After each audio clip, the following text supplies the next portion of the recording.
Hello, my friends, and welcome back. Thank you very much for being with me again today.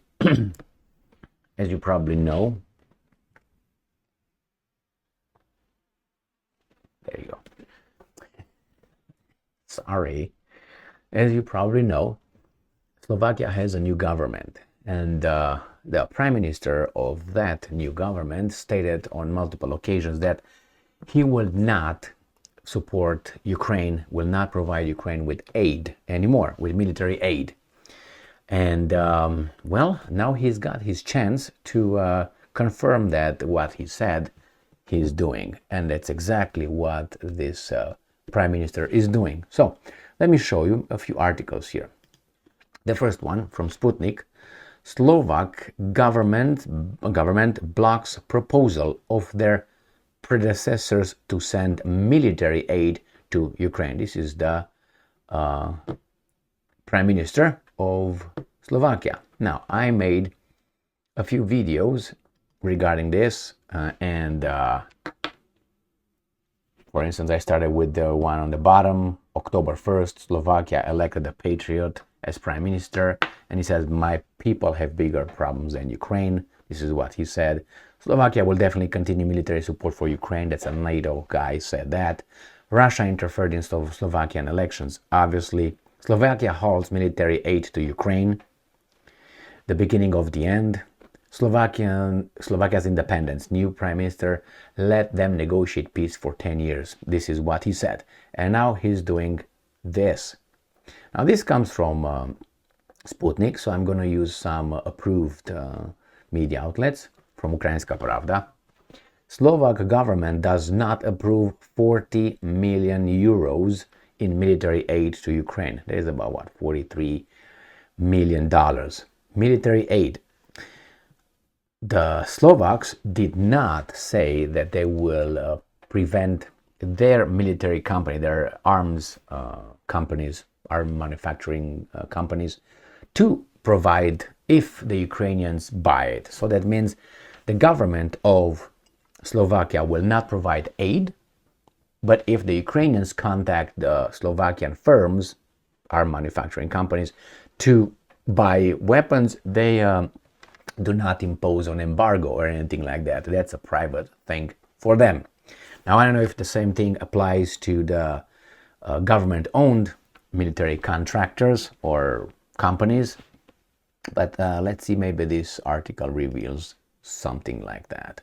And I have two more articles to discuss here. The government of the Slovak Republic did not approve the 14th package of military assistance to Ukraine worth 40.3 million euros. The proposal for assistance was prepared by the former leadership of the Ministry of Defense of Slovakia. The military aid was to consist of 4 million rounds of 7.62mm ammunition, 5,172 pieces of large caliber ammunition for 125mm guns, 140 missiles for the Kub air defense systems, 8 mortars, and 1,200 mortars. Since the beginning of Russia's full-scale invasion, Slovakia has provided Ukraine with 13 military aid packages totaling 671 million euros. Slovakia is about what? I think it's about 10 million people or something like this. Providing this, it's a lot. It's what? Almost 2/3 of a billion. It should be noted that this is probably the aid package that Slovak President Zuzana Kapučová opposed, as the proposal was made after the parliament's elections. So after the appointment, Slovak Prime Minister confirmed that would not support military assistance to Ukraine because it is better to negotiate peace for 10 years than to kill each other for 10 years without any result.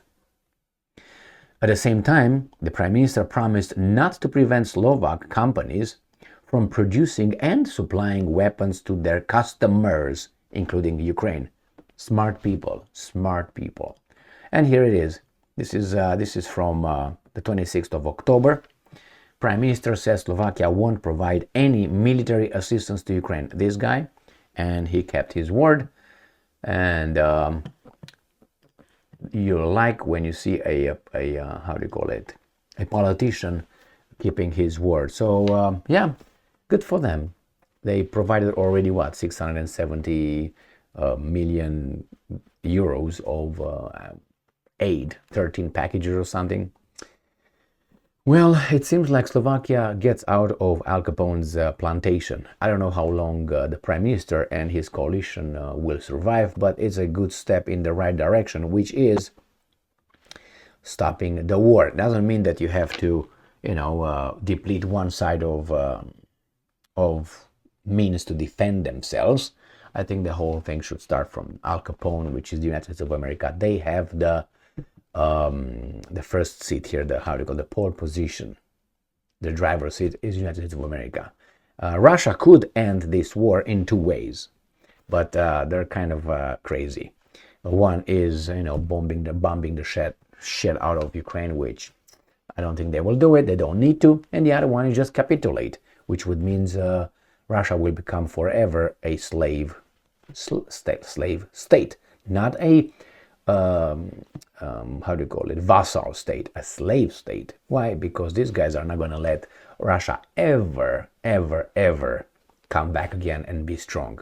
Nah. So Russia will not pick these two options, and the other side would be United States saying, you know what, let's negotiate.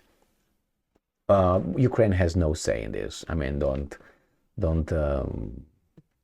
employ those kinds of illusions. They're over there as blah blah blah blah blah blah. United States can stop this just like this, either stopping the support, financial and military support, or just plainly telling those guys. Remember what happened in March 2022.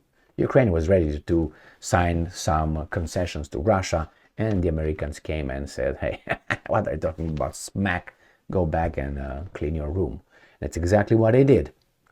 Probably it was a little bit of a negotiation, like we are going to jump into this full force with all our vassal states, so you keep going. That's how I think it was. Probably Zelensky said, hey, if you guys give me everything, or you guys take over and fight the Russians as we talk about, then, I will continue. Otherwise, I will sign an agreement with the Russians and you lose. So it was this kind of blackmail. And probably these guys said, oh, should we take care of Zelensky? No, he's our clown over there doing a good job. So that's why, partly that's why we are in this garbage. Things could have been stopped, if not stopped, prevented, not even started, prevented, if Ukraine would just